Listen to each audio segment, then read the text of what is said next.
Welcome to the Pish Tosh podcast with Emma Red March Rose. Thank you for listening as I share my interviews with students of the performing arts. Hey, you want to hear some facts about a group or a team or some one-man acts? Things like leprechaun, cereal, all kinds of other weekly new material, how gingers are inferior, and strategies to fix your brain's interior. Things like pogo sticks, politics, heretics, lucky tricks, topic picks, and ass kicks. An awkward middle name guessing game. Enjoy the show, I'm glad you came. We're striving, conniving, surviving, and high-fiving. We're talking wins and losses. We're feeling like we're bosses. Better buckle up, be cautious, because this might just make you feel solace, or thoughtless, or flawless, or nauseous. A relief for the typecast, a remedy for the overcast, a reward for the steadfast. This is the Pish Tosh podcast.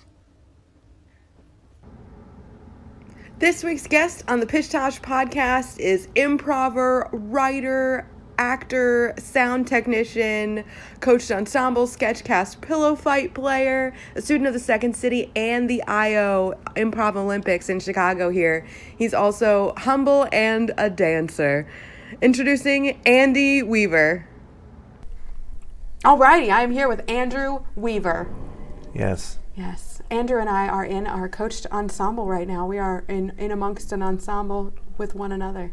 Mm-hmm. Which is very specific. We are in a 6-person ensemble. We are. So we are, I'd say, 3 and 4 of the 6. No, I don't know. We're not numbered, but there are 6 of us. And we're 2. Okay. Yeah, we have a 6-person ensemble, and we are doing a 15-minute group scene. Right. Which is harder to do than one would think. It absolutely is. And when this podcast comes out, we'll have already done our first one. Mm-hmm. But you can catch us this Thursday, December 5th, for our second Coached Ensemble performance. Yes. Whoop, whoop. Now, Andrew, the first time I ever saw you perform was on Coached Ensemble. Yes. And it was then that I learned that you go by Andy. Yes. And not Andrew. Yes, there are Andrews in this world, and there are Andys, and then there are Drews. And I am not a Drew or an Andrew. I'm an Andy. That's very profound. It's very odd because I was in a group with a couple guys who went by Andrew, and they were very definitely Andrews. Ooh, I know an Andrew. Yeah. Sometimes he goes by Drew Baby. But if you heard me say that, he'd probably be very upset because I think only his mother calls him that. Yeah. I've also been in groups with or lived with people who went by Drew, and it's just a whole different kind of person. Absolutely. You know what I mean? Absolutely. It takes all kinds, but yeah. It's not good or bad. It's you're just an Andy. Yes. That's right. Sorry to correct you there. No, I like it. It's good. Names are so important. Yeah. Especially middle names. And my middle name is actually Andy. My first name is Brian. Oh, I was like, Andy? No, Andy Weaver. My parents thought Brian Andrew sounded better than Andrew Brian. They thought Andrew Brian sounded dumb. And you said, no, fuck all of that. I'm going to be Andy. No, they wanted to call me Andy, but they thought Andrew Brian sounded dumb. Yeah. Oh. Yeah. Wow. Yep. That's how we all get here. Mm-hmm. Brian Andrew Weaver. Yeah, in my family, middle names are often used. That's just kind of... as like names. Okay, yeah. Yep. I thought there was more to that. Yeah, no, like if I ever write a scholarly tome, it will be written by B. Andrew Weaver. Ooh, that does sound fancy. Mm-hmm. Oh. Yep, it's sort of like the, L. Ron Hubbard. Yes. But I won't be writing a religious text of any sort. Oh, some other kind then? Yeah, probably about like teaching calculus or something. That sounds like fun. Yeah. So, okay, you have lots of wonderful experience here at the Second City and at IO, is that correct? Yes. Oh my gosh. Yeah. This is so exciting. So what was your first experience with performing comedy? Performing comedy. So I've been doing this on and off my entire life. Like my mom's a singer. Awesome. So I grew up singing. My sister and I grew up doing musical theater at our local places, and excuse me. And then it's weird. I had big hiatuses. Hiatus. I don't know. Yeah, the plural of hiatus. I had those, and then where I decided to audition for my school play when I was a senior, and I got a big part in that. And then when I was a freshman in college, I auditioned for the musical that was going on. And it's just something I've always done. Like, I was that kid who would sit in front of a mirror. Like Jim Carrey talked about, he'd sit in front of a mirror and do faces. Yes. And voices and stuff. I would do that. Oh, same. All the time. Oh. Or like when I was coming home from college, when I was in college, when I would drive back and forth, I would do characters in the car. Oh my gosh. Like, I'd do this character that his mom was a game show host.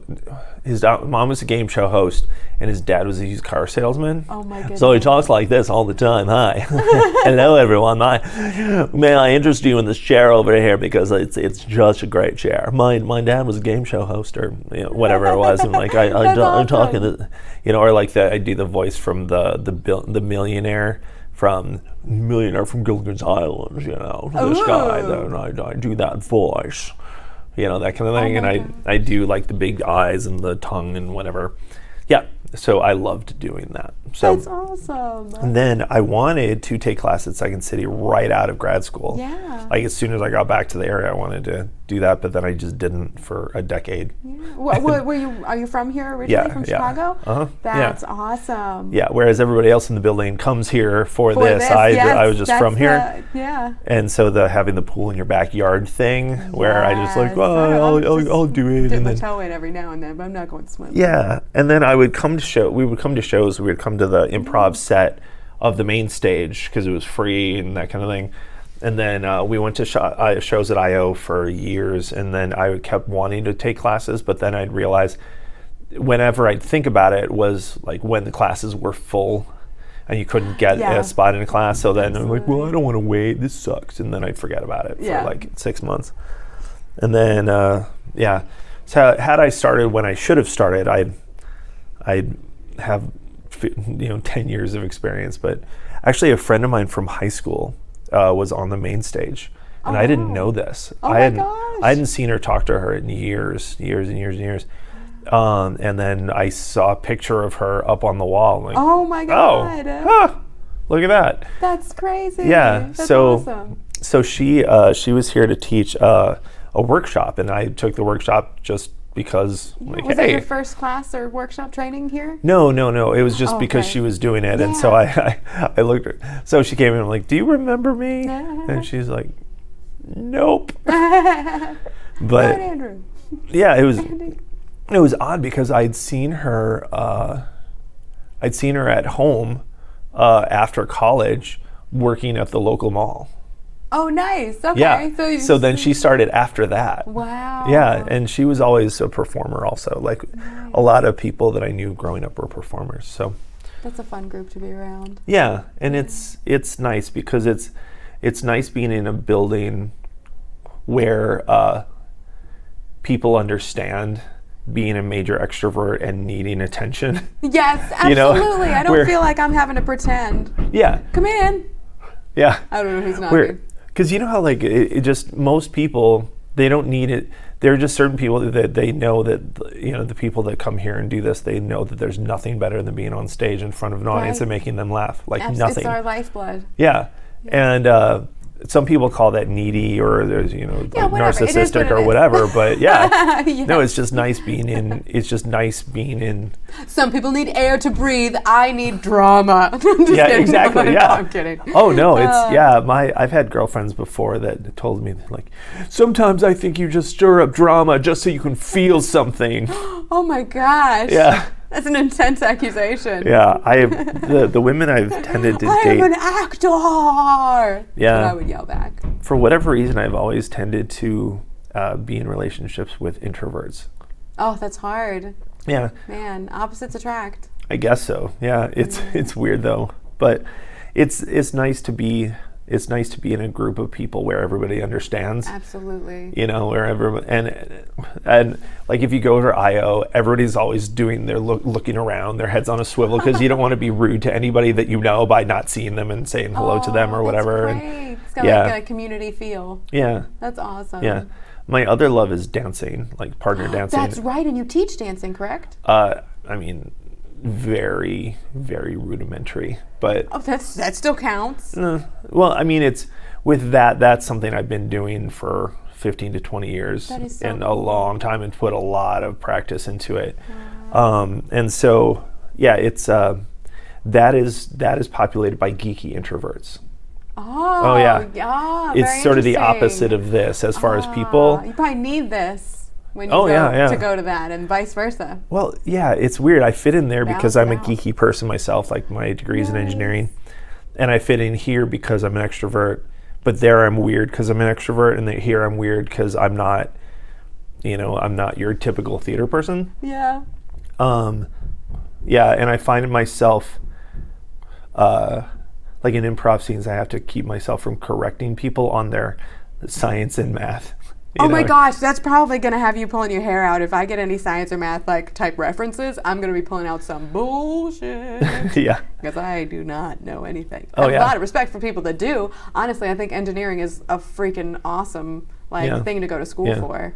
Looking back, I kind of wish I did that, but it's The other been part, difficult for me. the other part that you see is just it's weird how with skills or life experience or whatever, like it takes a fair amount of brain power to do high level math, but that doesn't translate at all into performing at all, like none of it. Oh man. Or people are like, well, that's good that you waited because now you have more life experience to draw on. Like, it doesn't matter. No. No, it doesn't matter. It doesn't matter. It's I consider it like language learning, Okay. where If you're not doing it, like you're not practicing it. Well, there's immersing also yourself in it. honestly, I think skill acquisition with the improv that we do, it's like learning a language. Because as you see people who do it more and more, they're just faster and faster and faster and faster. Absolutely. And they don't have to think. Like when somebody's studying French, tries to speak French with a native speaker, like, awkward.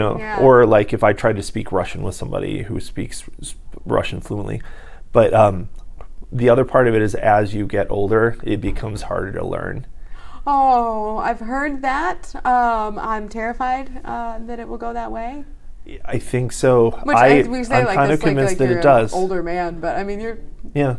There's a guy I know over at IO that he's 19 or 20, and he moved here like 4 months ago or something like this, and he just started going to practice sessions, and now he's taking a class, and in that 4 months you can see his abilities just skyrocket. He's gotten better in 4 months than I did in like 3 years, And so, but yeah, you see people, but I just mean like it skills in other realms don't really translate until you've learned the basic skills of this particular thing. Okay, that makes sense. Yeah. Yeah. Absolutely. So. Do you remember what your first class was here? Yeah, I took level A. Level A improv. Yes. Awesome. Yeah, my level A teacher still doesn't know my name. He calls me Mr. Baldwin. Oh my gosh, that's right, because Yeah. you favor. You look like a Baldwin. Because so. The youngest Baldwin brother. Yeah. I want to do a character as like a Baldwin cousin, like Sam Baldwin. Yes, that'd be great. Oh. Yeah, I've been working on the impression like, oh, I'm not a Baldwin brother. I'm Sam Baldwin. How do I put this? I'm a cousin. I'm a distant cousin of the Baldwin family. And that's all there is. That's awesome. Scotch. God, Yeah. that sounds great. Oh, Did you say man. Scotch? I may have. Pops out. So you took Improv A. Did you go through the whole improv program here? I did. Yep. Oh, nice. And I did the music program also. Wonderful. Yeah. Music, just because of the way I grew up, like doing music my entire life, the improv makes more sense with music. Yes. Most people think that's weird, but the people that I know that are music people, they all get it. They're just like, oh yeah, the music comes on, and it's a whole different thing because it's almost like a shot of caffeine to your brain. I feel like when the music starts, like I feel like I'm thinking faster. Yeah. Well, there's also in a musical, when you know there's going to be music, you have to get to the music. Yeah. Like you have to get to there. So it's not just like, oh, let's talk about stuff and we're just going to do all this. It's let's work toward getting to a song. Yes. Like, tell me your hopes and dreams. Oh, I want to be. a star. And the music comes in. A star. Yep. We actually, I was in a class now, and we took half a class and we went through it, and so the teacher was just saying, okay, you're going to get a suggestion of a character. You're going to say, this is who I am, this is where I am, and this is what I want, and boom, I'm going to start playing. And you have to get there in 2 lines.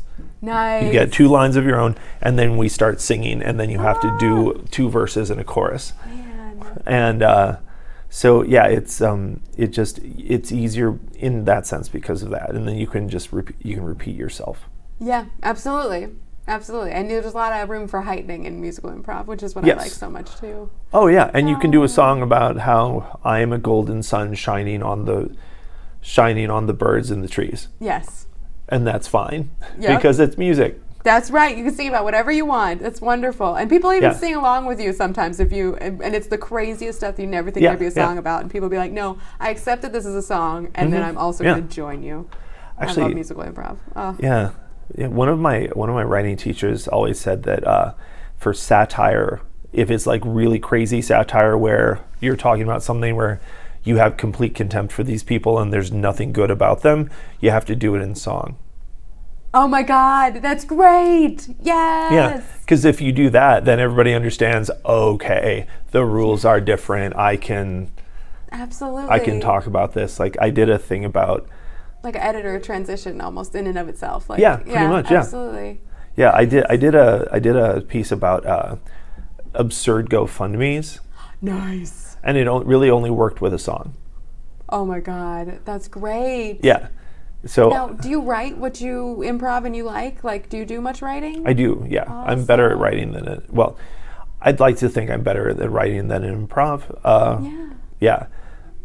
Improv has taken me, I love it, but it's taken me a very long time to learn. Well, you're very good at it now. And the first time I saw you was in other coached ensembles, and I really enjoyed your performing and everything. I'm getting better at it, but it's weird, I'm not as good as people who started 2 years after me.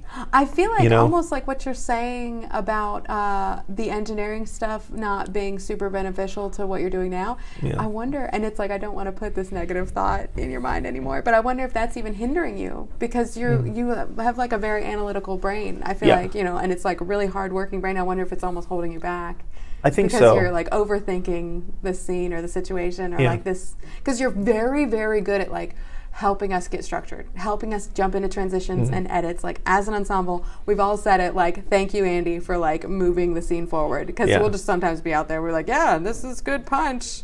And you're just like, flashback, or like, and then this guy texted this guy. And it's like a whole nother fun thing. Yeah. And so that makes it great for your ensemble, but sometimes that probably will drive you crazy a little bit too. A little bit. Like I said, I think part of it's just like learning the language. Like when you're 22 years old, you just learn faster, and there's just more opportunities to do that. And so, I'm getting better with it.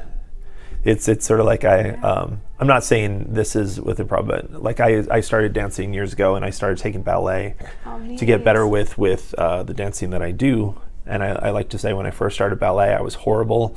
And now I am merely bad. Oh, you know what I mean? Like, no, with that it's I was horrible. Now I am merely bad, and I'm okay with like that. Saying like that's like the saxophone. Like that seems like a very difficult art form to just be able to do. So with going from horrible to bad or terrible to bad is like that's great. Yeah. No, and it's absolutely a big leap forward. Yeah, and so it's sort of like the way you're putting that.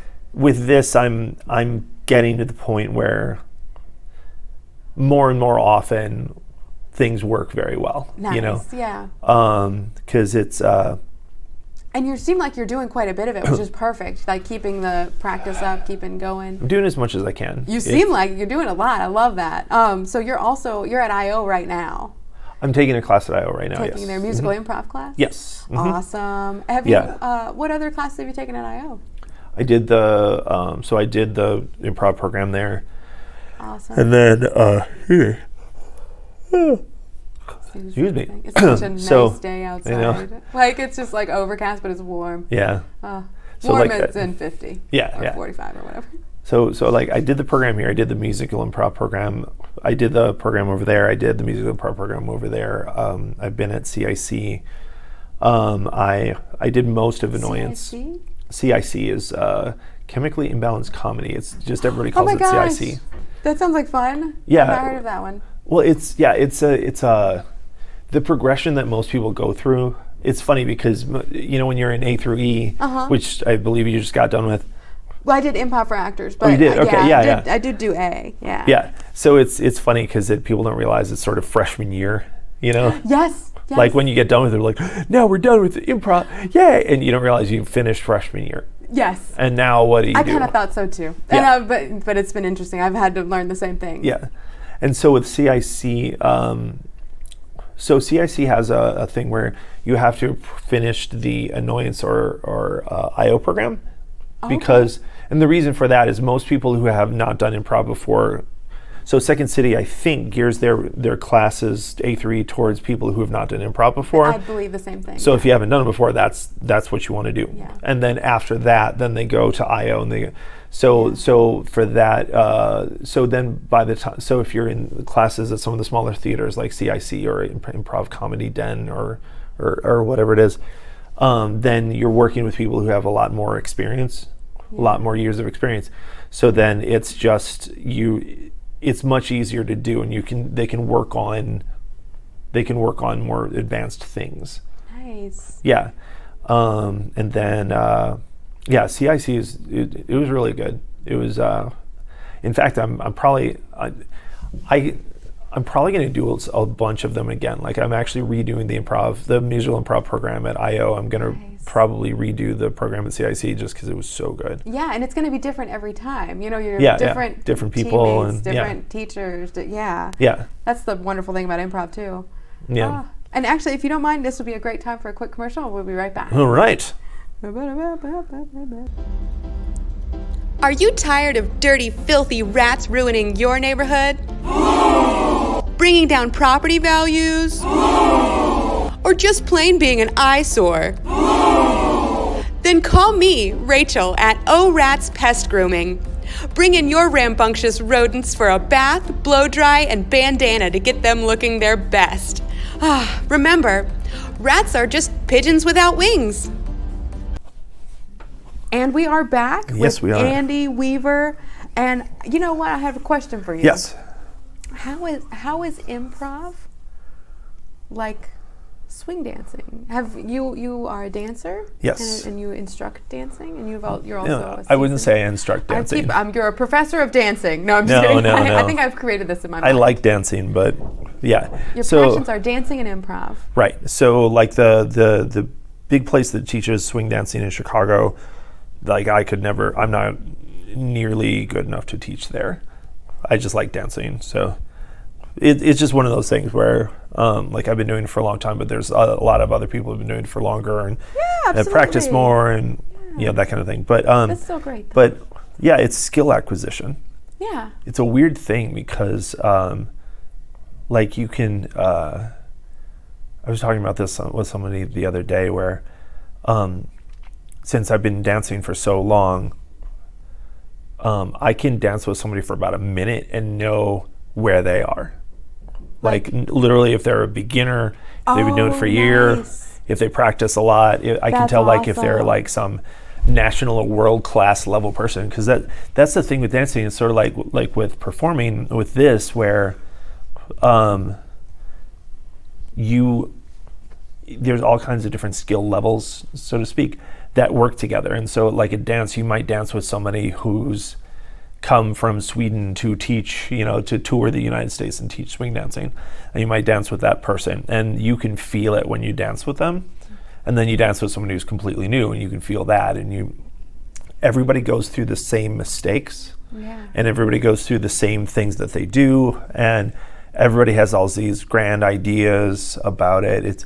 It's weird when we're learning a new skill how everybody goes back to being like 10 years old. Oh man. And they're thinking, because like, no, well, these people say it's like this, but it's not. I've discovered, like we all think we've discovered the way. Yeah. Or like, that's just your opinion.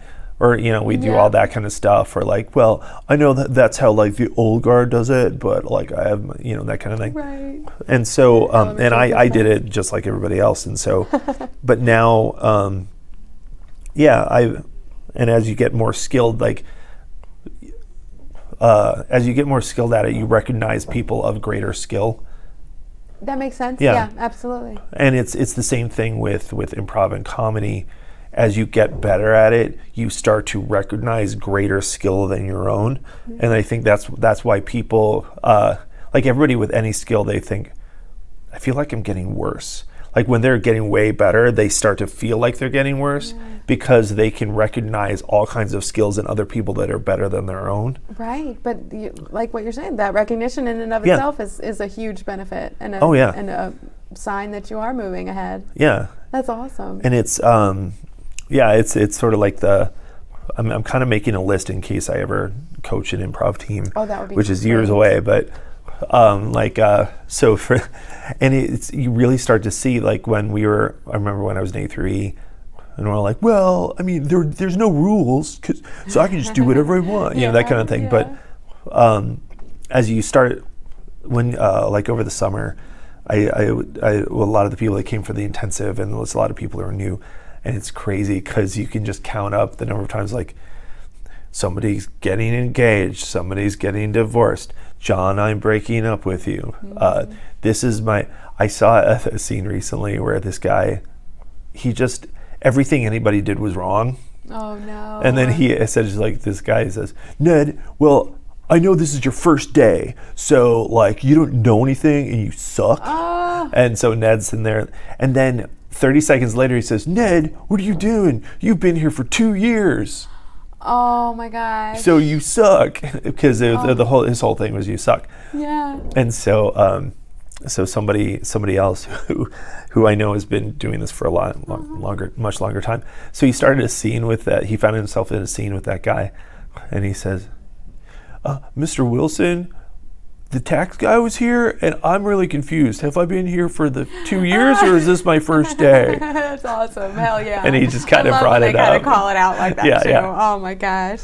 Or the thing of like just arguing, or you're doing that wrong. So somebody comes down and just starts yelling. Yes. All that kind of stuff. Or and actually we were talking about CIC earlier. Right. So the level 2 class at CIC, I'm not currently taking classes there. I'm not. This is not a commercial for them. This is just something. There's one of the great things. A guy named Kyle who teaches it. He always said, "Don't go to Improv World." Oh. And what he was saying was like, he said, "Okay, everyone, there's no spaceship. There's no bomb. Nobody's getting married. That's you don't hilarious. need. Just have a conversation." And I started a second scene. Yeah.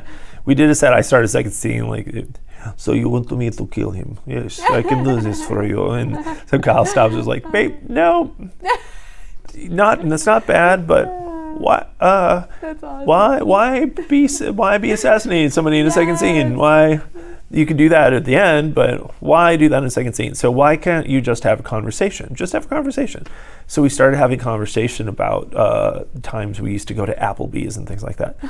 And that set up the entire thing somehow. And it was so much better. And nice. So he'd say, like, don't go to this thing. Nobody needs to be getting down on one knee and being engaged. This isn't your first day. Yeah. We're not gonna kill everybody in the room. Yeah. That kind of thing. And he just got everybody to just like play it more low key. And so the way they do it, then somebody from the side will edit and say, I want to see this character in this new situation with these two people. And then they start a new scene. Nice. And it's wonderful. Oh man, that sounds like so much fun. Well, and you're with much more experienced people. Like as I was saying before, like it's just a very knowledgeable coach. Oh yeah. And so it's one of those where it's you're working with people who have been doing it longer, so it's easier to do. Absolutely. You said his name was Kyle? Kyle. Nice. That's awesome. Yeah.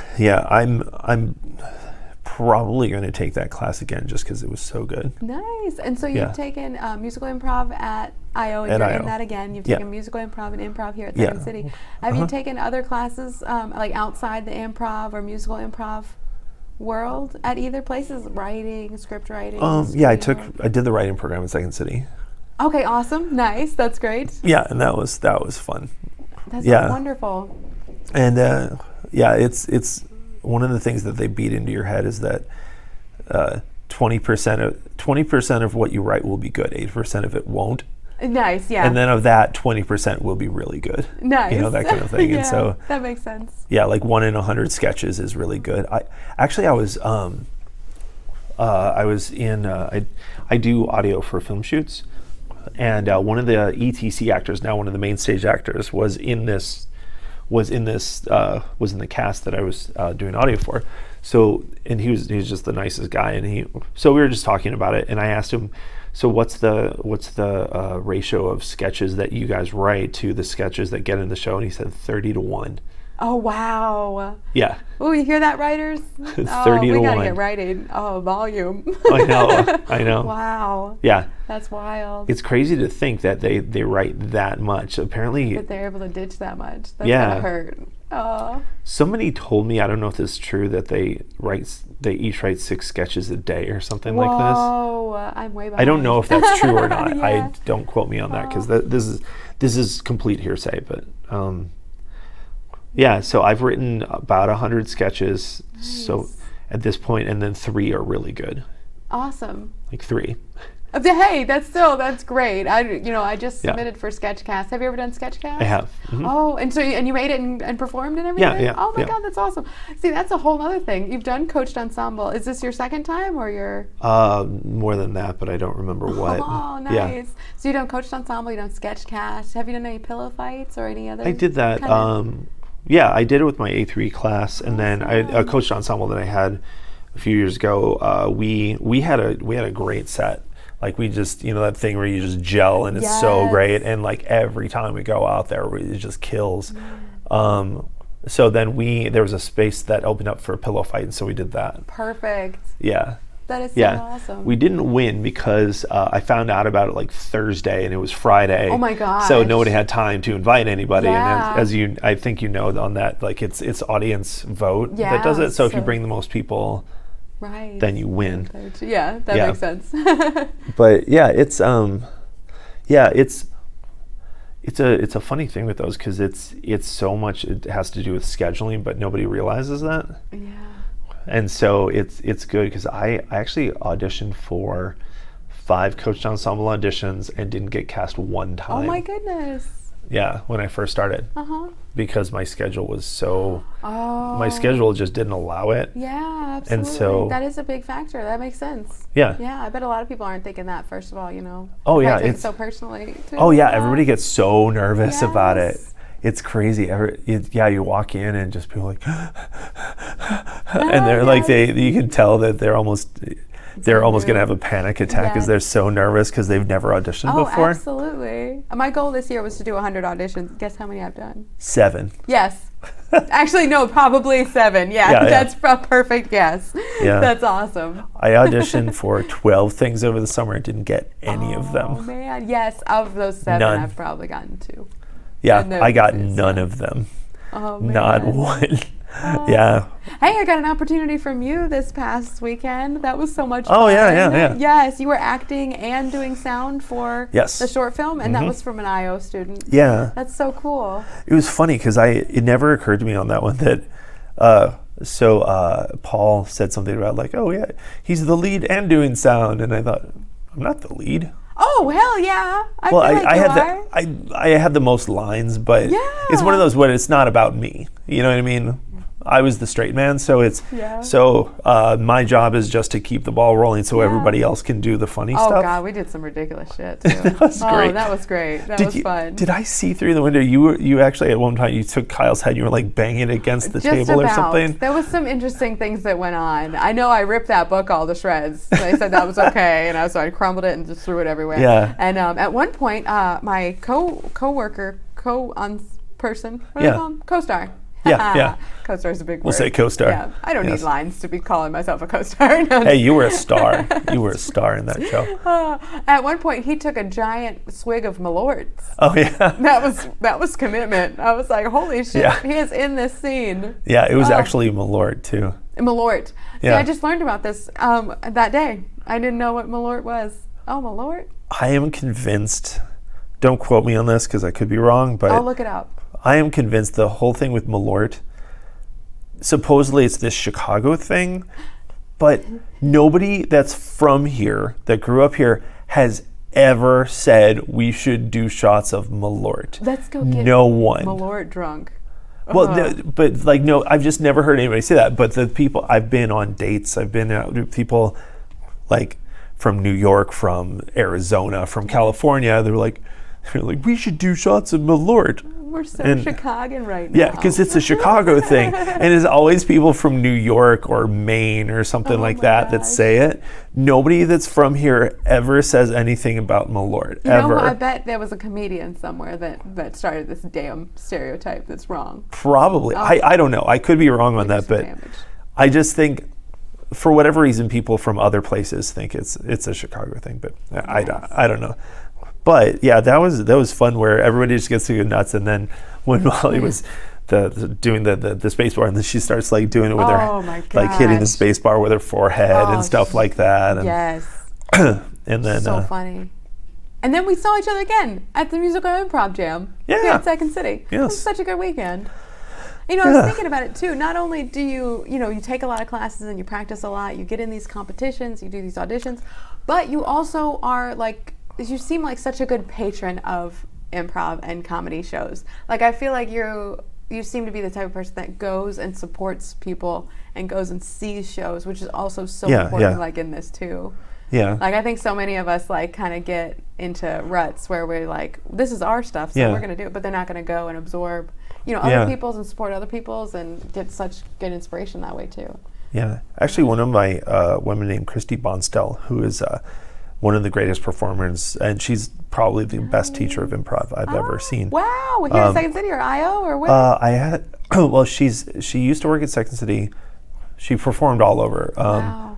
And then she performed at IO with the musical Armando and the Deltones, and like I had a class with her at Annoyance. Awesome. She would always say, improv is one of those things where you can get much better at it by watching it. Yes. And she'd say, go see shows, because after you've failed in your own attempts in class or seen what works and what doesn't, or all these different things, go there and see it. Like, Yeah. or I don't know, I don't remember who said this. There's another teacher we had, just with the whole thing with the marriage proposal, best day ever, Yeah. Start to first see, like, day, shows. whatever. He said, go see three Herald team shows this week, and count up the number of times that somebody says you're doing that wrong, or does a marriage proposal, or this is my first day.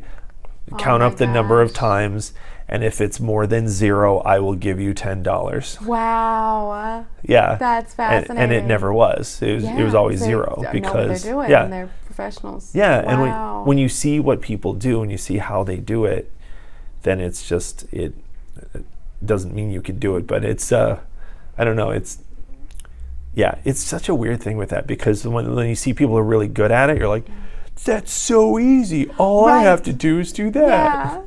Yeah, absolutely. And then See, I feel like it's almost more valuable to go see really bad improv shows, because that has taught me a lot. I think it's valuable to see both. I mean, I've seen great groups do Yeah, yeah. bad sets, and Yeah. I've done terrible sets myself Oh, yeah. plenty of times. So I'm not even insulting anyone. It Yeah, happens. Like, Yeah, or that's there was the a fun group. part about improv.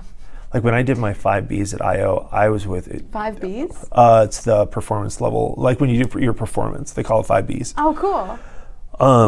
I was with the most wonderful class. I got so lucky because we had 7 people that are on a Herald team now. Like we had 7 people out of the 20 that were good enough to be on a Herald team. That's amazing. And yeah, some of the best people I've ever seen. And all I had to do was not screw it up. Oh, nice. Yeah, Yeah. you trust your people that much. That's awesome. But there was another class where you could tell there were several people that really didn't like each other. Ooh. And they'd sort of like Passive aggressively undercut each other on stage, or they'd cut into each Ew. other's scenes and stuff like that. That sucks. And so, yeah, you got to see what great people do, and then you got to see like what happens when people argue with each other, and like literally argue with each other, Yeah. or all that kind of stuff. But yeah, I mean, part of the reason for me that I see so much stuff and I try and do so much stuff is just, I don't know. It's I guess it's one of those where from like everybody in comedy at some point has that the conversation with somebody like, I feel like things are going so bad. I can't get into anything, and I've done this, and I've done 12 auditions, and I didn't get any of it, and then all that kind of stuff. Yeah. But it's so weird because it's there. This is just from left field, but there's a guy who does voiceovers whose YouTube channel I'm subscribed to, and he says you'll find that show business is 98% business and 2% show. Oh, yeah. That makes sense. Yeah. That's probably unfortunately true. It's all of that work and all of that work and all of that time, and 20 hours of rehearsals for 4 hours of show. Yep. And from there 19 auditions to get into that one thing. And it's blown me away how much filming it takes to film such short, small scenes. It's like, wow. It's unbelievable.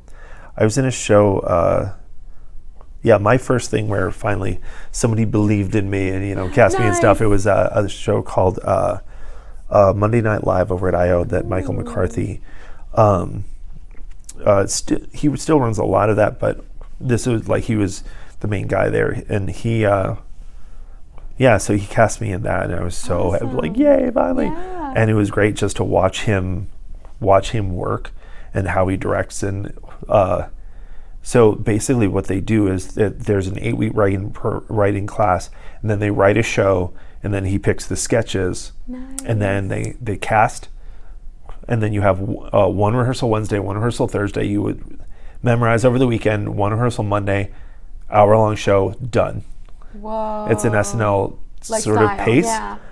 Yeah, and he would. And you were on that? Yeah. I got you to write do it for 5 or it, 6. or No. write I was for it? I was an actor in it. Actor. Oh my gosh, And that's so cool.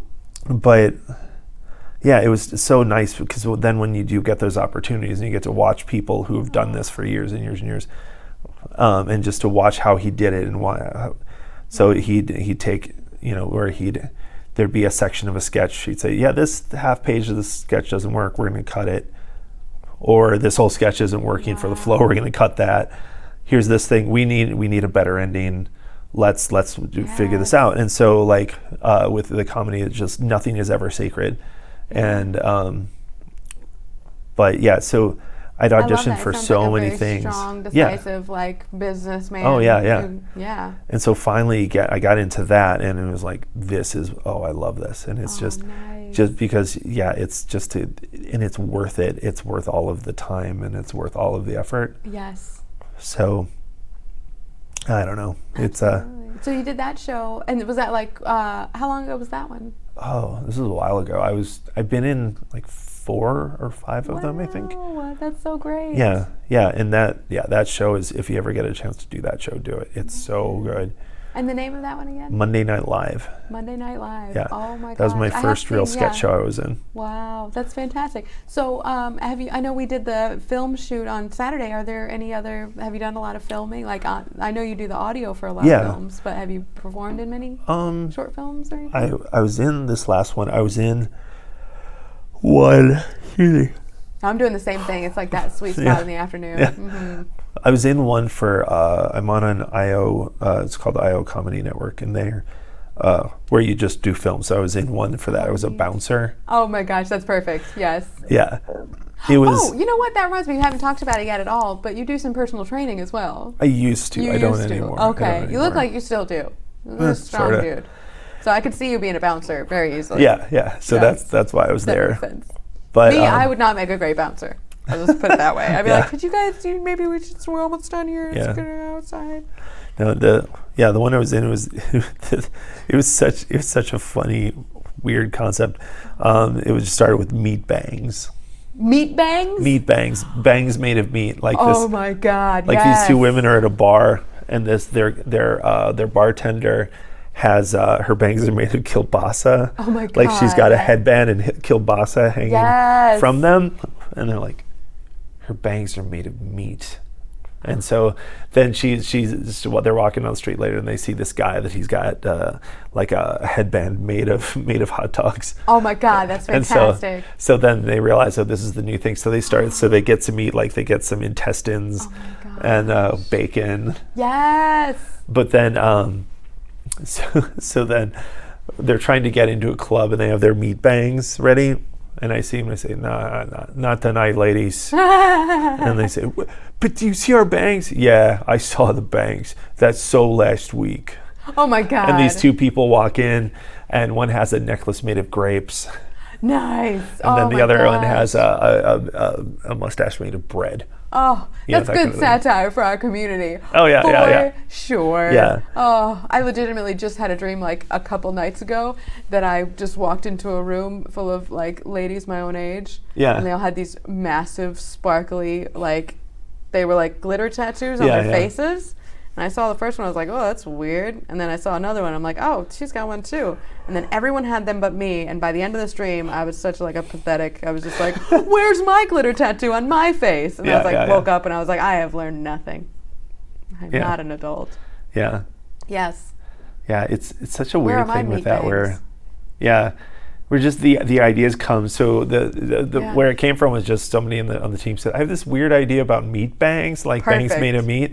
And so we just started riffing and then this thing came out of it. I Or love that. yeah, so Nice. but yeah, it's I love the video stuff. Yeah. And I think it actually, the video, even though it takes a lot of work, it takes less time, because like for an hour-long sketch show, that like 4 hours of show, people generally do 8 3-hour rehearsals.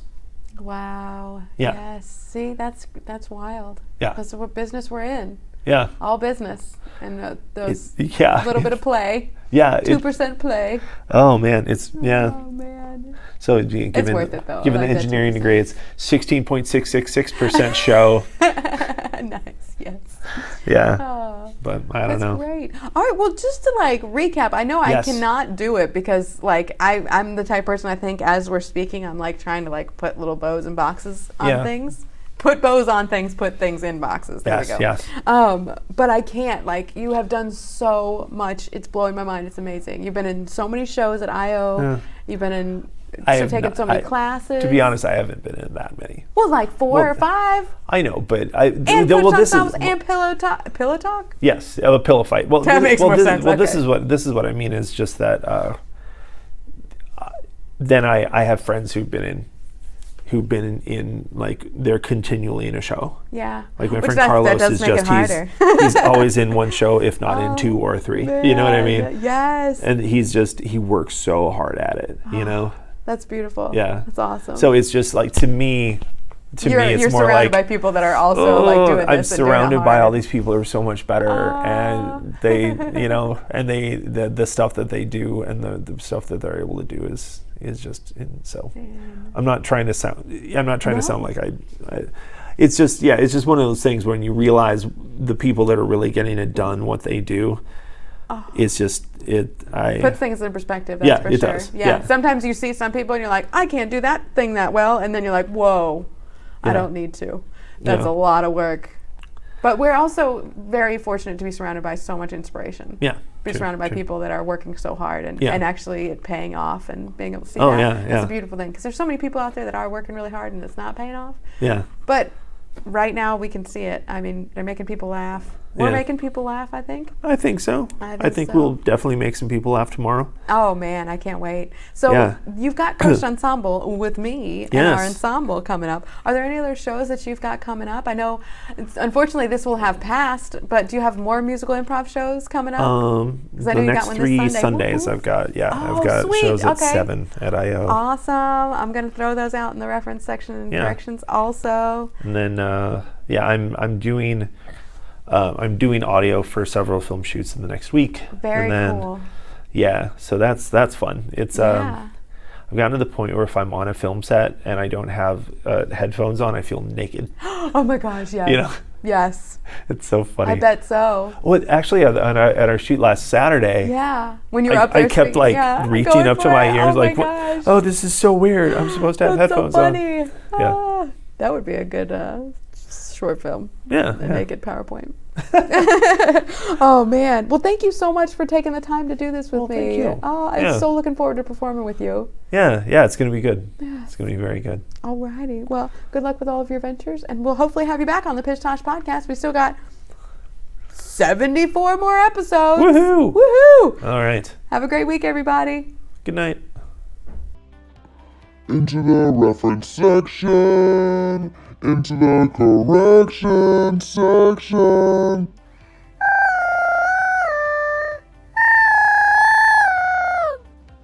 Okay, I'm sorry about that. Obviously, somebody has gone and seen Frozen 2 recently. Woo! If you haven't seen it yet, I highly recommend. Thank you so much, Brian Andrew Weaver, Andy Weaver, for being on the show. Thank you for teaching me about CIC, Chemically Imbalanced Comedy, which is a theater company in Chicago. They do live shows 6 nights a week. They do classes. They have a full bar. And you can find out more like I did at cictheater.com. I also learned about Monday Night Live, which is a sketch show at I.O., and it sounds amazing. I have got to take some classes at I.O. just like Andy did. Monday Night Live is actually written by the students of the I.O.'s Comedy Lab SNL sketch class, which I really want to take now. It's a Saturday Night Live style show, and it's written by these students and produced by their regular pool of actors and directors at I.O. It includes your favorite SNL features, including a very timely and topical weekend update. Oh my God, I gotta go see Monday Night Live. Also, I said that I auditioned 7 times, but I actually auditioned 17 times out of the 100 times that I meant to.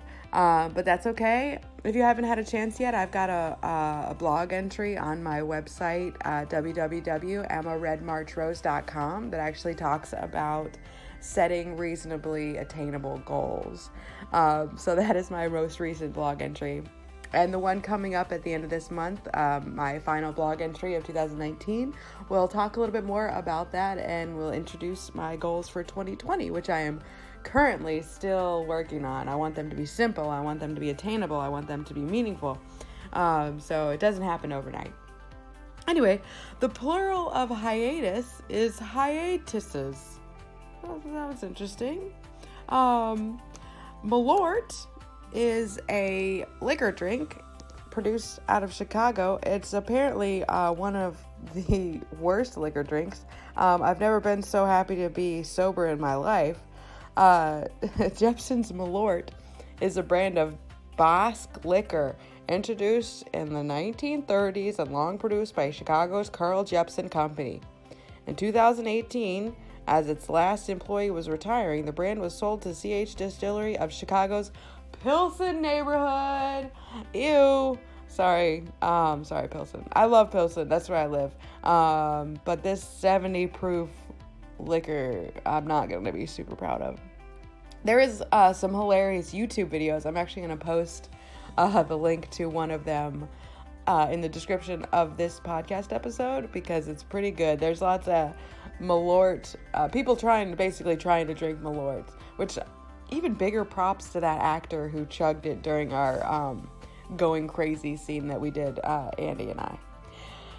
Anyway, Congratulations to Corey Harris for winning a pillow fight with his Team Frog delivery and then moving on to the next round. They might not have won the overall grand prize, but I'm so glad they got to level 2, and it was so cool to see both shows. I said that our next coached ensemble, Andy and I's, is going to be December 5th, but that's already passed. It went great. It was awesome. And this week's is December 12th. So that's coming up. So go see that 10:30, Donny's Skybox at Second City.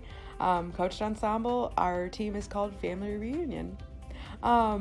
We talked a little bit about being that person that made faces in the mirror at themselves a lot and kind of did characters and stuff like that. And it reminded me that when I was growing up, that was something that I loved doing with my dad. He and I would look into the bathroom mirror, into a mirror, and just make faces back and forth until we were just cracking up. And so I wanted to give out a shout out, congratulations to him as well for beating bladder cancer for the 3rd time. Whoop, whoop. Nice job, Dad. I'm super proud of you. It's crazy that I'm not there for this one, but I'm so glad that it went well. I'm just wrapping up Improv Nation, which is a freaking great book, and it tells so much history of improv, especially the beginnings of Second City, the beginnings of Saturday Night Live. It's written by Sam Wasson, that's Wasson, and the audiobook is great. Let's see, I looked up some common improv scenes just to kind of see what the cliches are, and it sounds like job interview scenes, confessional scenes like, forgive me, Father, for I've sinned, porno scenes, or scenes where you just pull out a gun and shoot somebody. Those scenes are pretty cliche, but honestly, I kind of like cliche-ness. Things that are cliche sometimes. So I'm not saying to avoid these scenes necessarily or anything, because I've definitely seen scenes that are hilarious that include one or more of these features or whatever. But it's almost like if you're gonna do the same old thing, you gotta be willing to surprise the audience or do something different or take it to another level. And I find that, like, so far, I'm very early in my comedy career to be giving advice, really, but is that surprising yourself is really valuable, I find. And then also, if you're gonna do something different, if that's like the goal, because that's so vague, then just being real and being truthful and being yourself within that character, making realistic choices instead of just catching that first laugh. That's hard for me sometimes, try to just go for that quick one and be done. But if you can kind of settle into it, you can produce a pretty good improv scene. Well, I think that might be all I've got for you today. I just celebrated 25 episodes. This is 26. I'm so excited for the next 74 episodes. We'll have another party on to celebrate 50 episodes in just a couple months. And I hope you guys have a great week. You'll be hearing from me next week.